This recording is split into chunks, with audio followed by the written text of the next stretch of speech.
Ahoj všichni, vítám vás u mého úplně prvního YouTube videa. No já jsem dostala takový spontánní nápad, že bychom se mohli kouknout na moje úplně nejoblíbenější nákupy na Vintedu. Proč zrovna tohle téma? Já jsem se o tom nedávno bavila s jednou mojí sledující a ta vlastně říkala, že na Vintedu není. A mě to hrozně překvapilo, protože já myslela, že už úplně všichni jsou na Vintedu.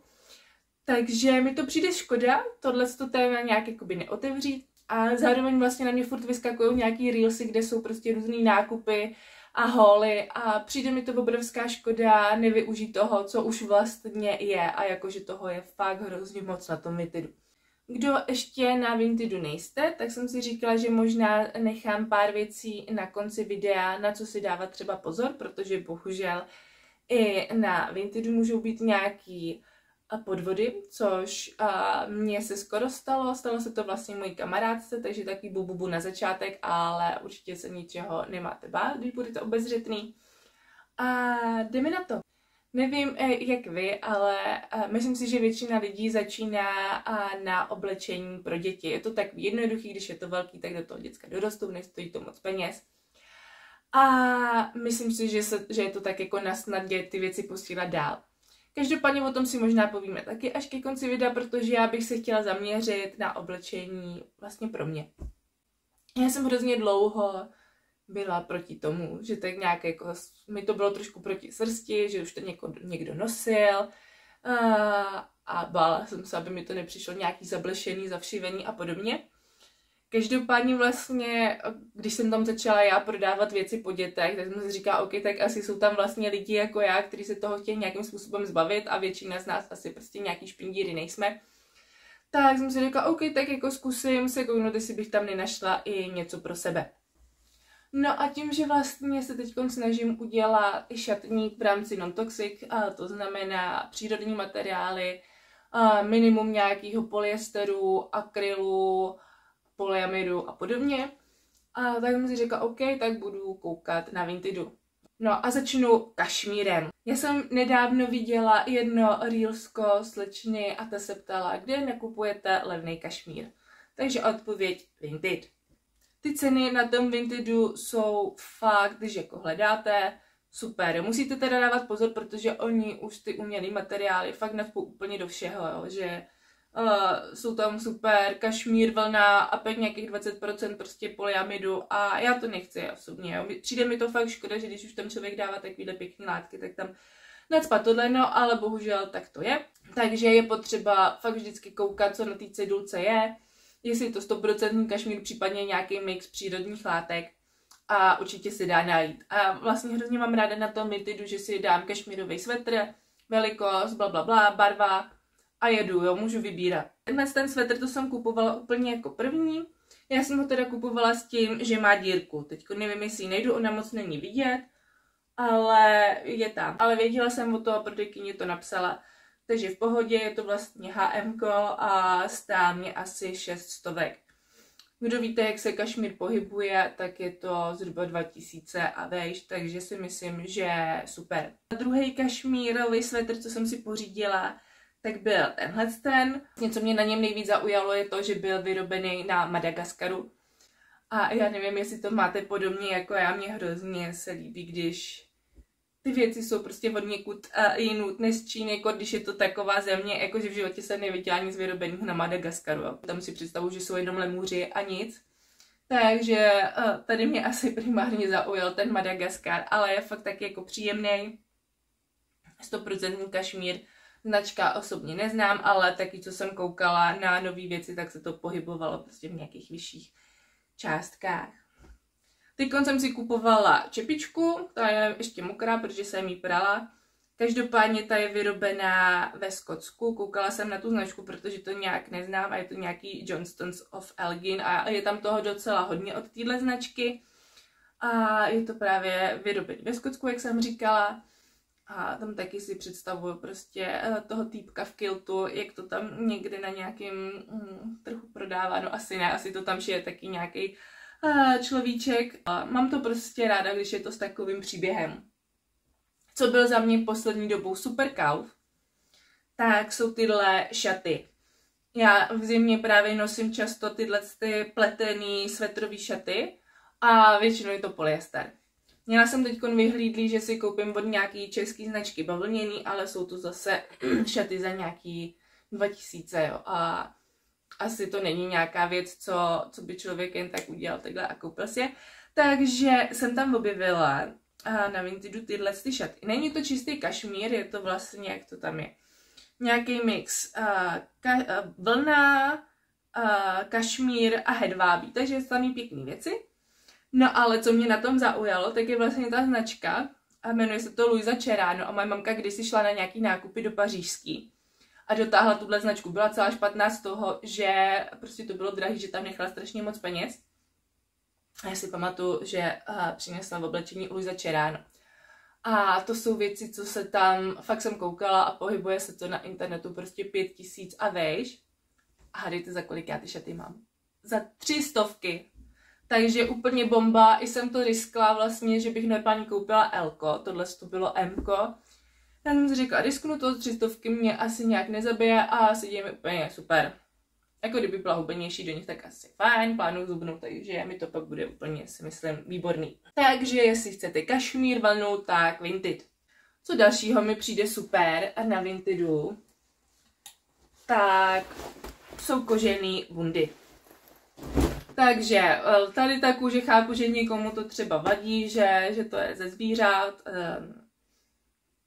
Jako ano, je to smutný, ale beru to tak, že prostě už to zvíře umřelo. Nekupovala jsem si nic novýho, takže jsem jako by to nepodpořila. Já mám problém s tím, že ty koženky to se drolí, pak je to hnusný.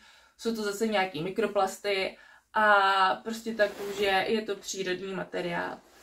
Takže tohle byla vlastně čistá kůže, nějaká fakt vyloženě motorkářská značka Philip Russell. A to byla za 500, jo, což mi přijde taky super.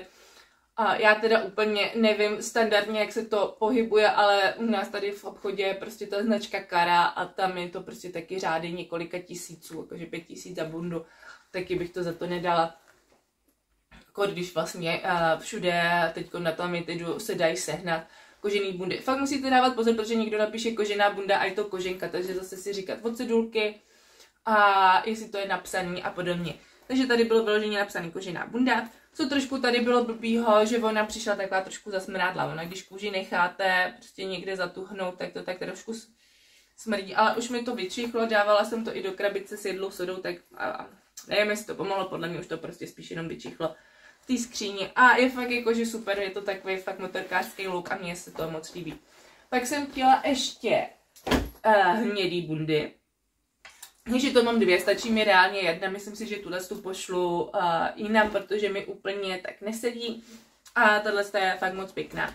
A mám pocit ještě, že tady psali, že to je umělá kůže, ale potom tam vlastně měli na cedulce napsanou jako real leather, jo, že to je kozí kůže. Takže to se někdo asi splet, je to Pepper Jeans, což si myslím, že je taky nějaká známá značka.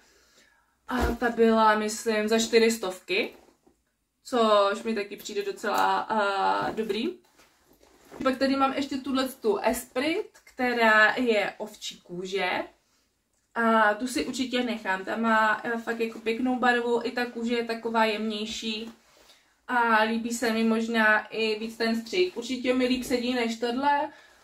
Trošku ten límeček, kdyby byl jiný, tak mi to vyhovuje, takže možná se někdy kouknu ještě po nějaký jiný. A tahle se byla taky nějakých 500.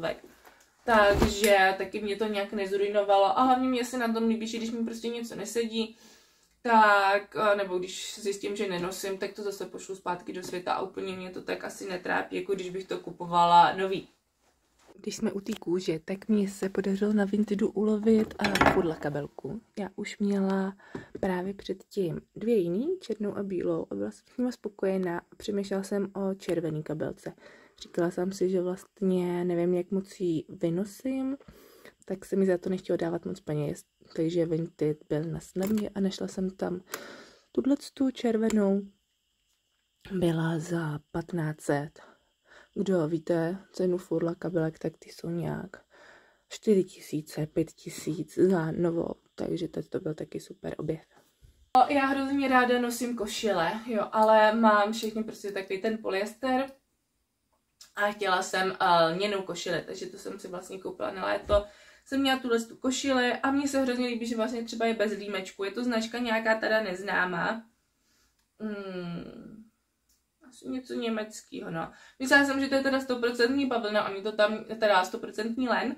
Oni to tam měli daný jako lněná košile, ale pak jsem koukala na cedulku, když mi to přijde, že tam je 50% bavlna a zbytek len, takže nějak, asi mi to nevadí, je to fakt jako příjemný. Já si to vždycky třeba tak jako zavazuju kolem šatů, nebo když jdu někam večer a není to úplně jako na nějakou bundu, tak si dám prostě takovýhle košile. Mám tu pak ještě jednu čistě bavlněnou od Zary, nebo ze Zary jako z Vintedu, a to byla taky za pár korun a taky se to hezky vrství s jiným oblečením. Takže len bavlna taky na Vintedu. Co ještě vlastně já si tam kupuju, a to teda asi není úplně non-toxic, já mám hrozně ráda různý saka. Mám tady vlastně kupuju si vyloženě ze Zary. Ze Zary vím, jakou mám velikost, že si prostě kupuju L, vím, jak to sedí, takže tady u toho se moc nebojím, jestli mi to bude nebo nebude a bohužel jako vždycky je to nějaký polyester, nějaký mám, myslím, a jsou vlněný, ale to je pro mě takový prostě výjimka z toho materiálu, že prostě fakt si myslím, že je to hodně těžký sehnat, aby tam žádný umělý vlákna nebyla. Maximálně si dokážu představit, že by tam udělali podšívku z nějakého hedvábí, ale reálně si myslím, že by to bylo fakt drahý a myslím si, že se to ani jako nevyrábí. Rozhodně to nevyrábí Zara a abych jako zkoumala, kdo to vyrábí, to se mi moc nechce. Takže sáčka si tam takhle kupuju a to je taky super.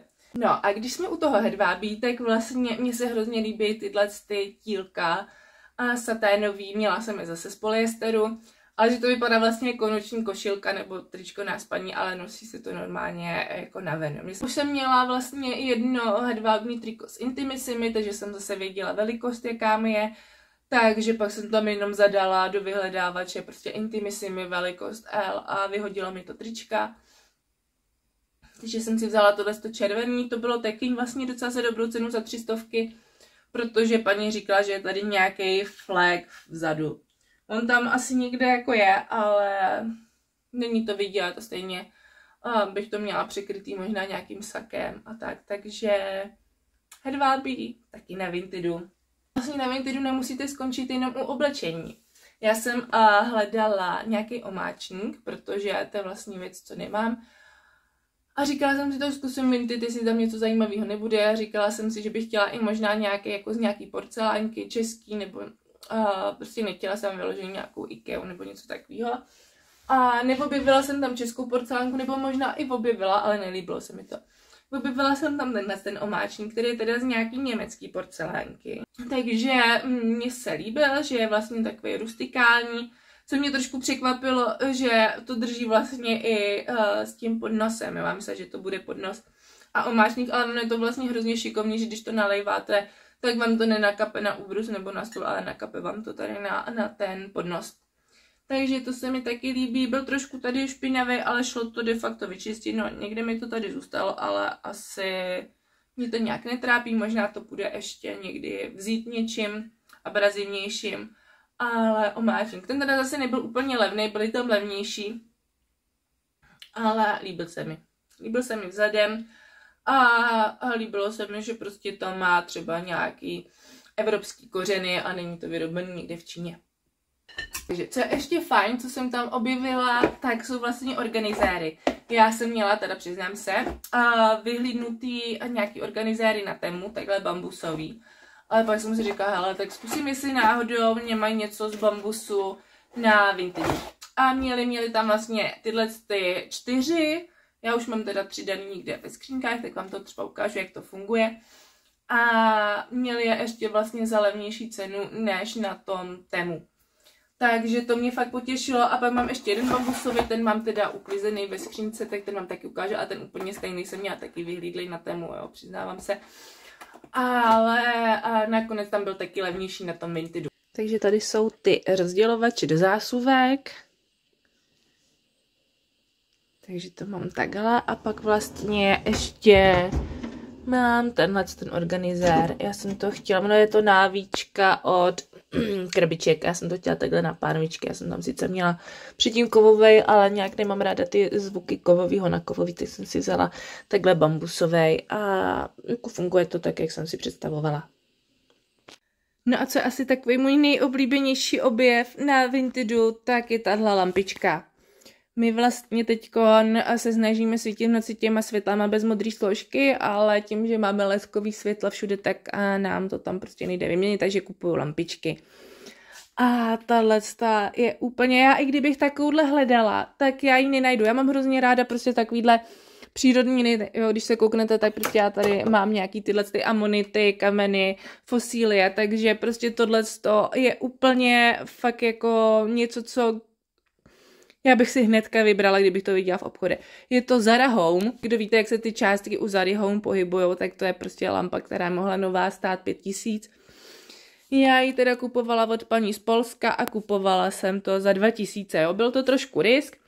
Ono teda, je to tady odštíplý. Já jsem pak koukala, že paní to tam měla všechno nafocený, takže mě to trošku překvapilo.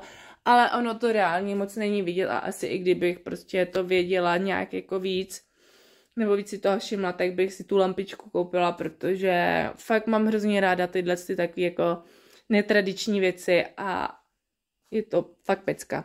Posílala mi to teda na 2krát, fakt byla jako sympatická, takže někteří lidi se bojí nakupovat od Poláků. Já teda špatnou zkušenost vyloženě nemám. Byla paní moc milá, posílala mi to na 2krát, protože se jí to nevešlo do jedné krabice, takže mi posílala zvlášť tu základnu a zvlášť to stínidlo. A všechno vlastně přišlo v pořádku. Takže tohle je fakt asi můj nejoblíbenější objev a na Vintedu, tato lampička a je jich tam fakt docela dost. Ještě teď jsem koukala na nějaký jiný lampičky ze Zary, tak to tam paní inzerovala 2. Já jsem vydindala slevu za 1400, ale každopádně asi si to nekoupím, protože už jich mám dost a neměla bych je kam dát. Ale tohle je naprostá pecka. Mně se to hrozně líbí, tak kdo třeba scháníte lampy nebo nějaký dekorace do bytu, tak koukněte, já jsem tam vlastně kupovala i nějaký povlaky na polštáře a deku, vlastně tu mám tady, to vám ještě taky možná ukážu. Tu deku ale kožíšek, je to sice teda jako polyester, takže taky úplně z toho nejsem happy, ale je to taky Zara, já jsem ji tam kdysi viděla a stála určitě nějaký 2000. Přemýšlela jsem tehdy nad ní v obchodě, ale jsem si říkala, ale za 2000 fakt ne. A já ji koupila vlastně na Vintedu za polovinu. A taky se mi to hrozně líbí, dcera v tom hrozně ráda leží, že je to fakt příjemný, no. Ale možná časem to zase prodám a koupím nějakou ovčí vlnu, nebo nevím, no. Tom se zase bojím, že to bude smrtět. Každopádně je to super i na tyhle dekorace do bytu. A co teď jsem tam vlastně málem koupila, tak já plánuju začít skákat přes švihadlo, tak tam bylo to od Švihej. Slečna to tam prodávala za vlastně i v té stejné barvě, co jsem já chtěla. Nakonec jsem to teda nekoupila, protože oni měli Black Friday a měli to tam levnější. Tak jsem si říkala, že nakonec to koupím i dceři. Ale fakt jako, že tím jsem chtěla říct, že tam můžete najít fakt úplně všechno, co máte zrovna v plánu třeba koupit za pár korun.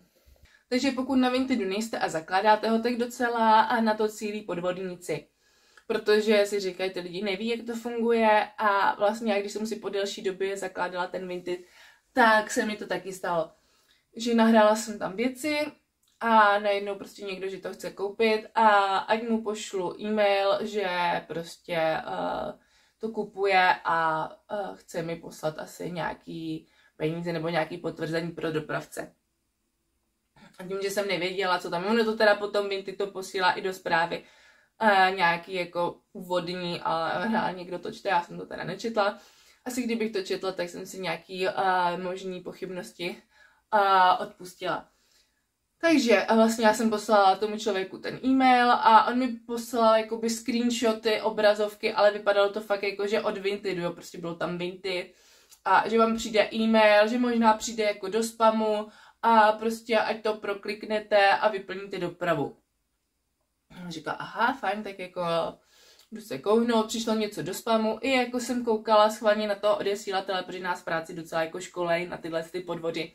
Říká, jo, tady je nějaký Vinted, a je to sice ve spamu, ale tak jako psali tam, že to může být ve spamu, tak asi jako se s tím počítá. No a jakoby rozklikla jsem to. Tak jsem tam klikala a pak mi to už začalo být jako podezřelý, protože jsem se dostala tady na nějaký stránky toho DPDčka a chtělo tam po mně už jako hodně věcí, vypadalo to divně. Jsem říkala, hele, to už mi je nějaký podezřelý. Přijím na to, poptala jsem se v nějaký skupince, tam mi řekli, jo, je to podvod. Takže naštěstí to dopadlo dobře, ale mám třeba kamarádku, která tam asi jako všechno zadala a přišla fakt jakože o 10 000 korun. Takže na to pozor, prostě když na tom Vintidu, tak všechno vám jako bude chodit jenom do té aplikace, takže nikomu nemusíte dávat žádný vaše osobní údaje, jenom vlastně v té aplikaci tomu Vintidu. A žádnou e-mailovou komunikaci řešit nemusíte. Takže to je jakoby jeden podvod, co tam může být. No a pak vlastně, co se může stát, tak narazíte na nějakého špatného prodejce. To asi úplně neovlivníte, můžete jako kontrolovat hodnocení, ale asi člověk nikdy neví. I člověk jako bez žádného hodnocení může být fajn, člověk, co má dobrý hodnocení, tak může být špatný, takže prostě asi kupovat uváženě a prostě počítat s tím, že vždycky se může všechno stát. Co teď se docela děje, že zásilkovna ztrácí balíčky, tak to je docela oprus. Mě teda ztratila jeden balíček zásilkovna, jeden balíkovna, takže úplně nemůžu říct, že to může vyloženě jenom zásilkovna. Co se mi vlastně třeba přihodilo, a jsem vlastně objednávala dětem bundy, no a přišla mi jedna, která měla být jako ve výborném stavu a bylo to celý od nějaký barvy a nešlo to vlastně vypravit, musela jsem to ředidlem odstraňovat, nakonec jsem to odstraňovala teoreticky tím, že si tam platím tu ochranu kupujícího, mohla jsem to poslat zpátky. Ale mně už to nějak jako přišlo, tak bunda jinak byla jako docela za dobrý ceny, byla to Lindex bunda asi za 400, myslím. Takže to bývá docela dobrá cena a říkala jsem si, no tak jako asi si to odstraním, je to škoda prostě furt něco posílat tam a zpátky a vlastně čerpat tyhle zdroje a že Bůh ví, co by s tím ta prodejkyně udělala, jestli by to někde vyhodila a jako dá se to ještě nosit, šlo to odstranit, takže jen jsem si s tím dala tu práci a šlo to. Takže to byl maximálně asi jeden ten problém, co se mi stal, jinak nic. No a když se vlastně ještě dostaneme k tomu téma dětského oblečení, tak já vlastně moje nějaká taktika je Lindex. Lindex prostě dělá god z bavlnu, takže je to kvalitní materiál, má hezký střih, hezký vzory, za mě samozřejmě je to subjektivní, ale co je ještě takový podstatný detail, tak on se dobře prodává. Lidi o tom mají zájem, je to prostě takový, řekněme, hit a když člověk má ten Lindex, tak ví, že to prodá. I když nějaký Lindexy mi docela dlouho už visí na Vintidu, takže asi to není úplná jistota. Ale určitě to je jednodušší, než třeba nějaký jiný značky, které jsou třeba v své stejné cenové relaci. Třeba Next je docela stejná podobná relace cenová. Ale ten už tak na dračku nejde nebo nedrží si tak a dobře tu cenu jako ten Lindex. Takže já tam většinou prodávám po dětech Lindexy a kupuju Lindexy a vlastně někdy to koupíte šikovně, že se to vlastně prodá potom za stejnou cenu, co jste to koupili. A já docela ráda i kupuju takový nějaký různý žmolkovaný věci nebo flekatý s tím, že si je pak odstraním a mám to vlastně se slevou a problém vyřešený. Takže to je taková moje taktika. Tak já budu ráda, když mi třeba napíšete vy nějaké vaše zkušenosti s Vintidem, jestli máte nějaký oblíbený nákupy, co se vám podařilo ulovit, a nebo jestli po něčem vyloženě cílíte, jako já třeba po těch přírodních materiálech.